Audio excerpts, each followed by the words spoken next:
തമിഴ്നാട് കമ്പത്ത് മുന്തിരിത്തോട്ടത്തിനുള്ളിൽ നിർമ്മിച്ചിരിക്കുന്ന മുല്ലപ്പെരിയാർ അണക്കെട്ടിന്റെ മാതൃക സഞ്ചാരികളെ ആകർഷിക്കുന്നു. മുല്ലപ്പെരിയാറിന്റെ ചരിത്രം പുതുതലമുറയ്ക്ക് പകർന്നു നൽകുക എന്ന ലക്ഷ്യത്തോടെയാണ് അണക്കെട്ടും അനുബന്ധ സംവിധാനങ്ങളും ഇവിടെ പുനർസൃഷ്ടിച്ചിരിക്കുന്നത്.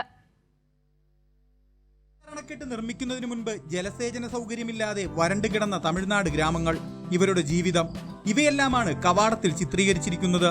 ഉള്ളിൽ മുല്ലപ്പെരിയാർ അണക്കെട്ട് നിർമ്മിച്ച ബ്രിട്ടീഷ് എഞ്ചിനീയർ ജോൺ പെന്നിക്യുക്കിന്റെ കൂറ്റൻ പ്രതിമ, പിന്നിൽ അണക്കെട്ട്, മറുവശത്ത് മുല്ലപ്പെരിയാറിൽ നിന്ന് തമിഴ്നാട്ടിലേക്ക് വെള്ളം കൊണ്ടുപോകുന്ന പെൻസ്റ്റോക്ക് പൈപ്പുകൾ, ഒപ്പം അണക്കെട്ടിന്റെ നിർമ്മാണ കാലത്തെ അപൂർവ ചിത്രങ്ങളും.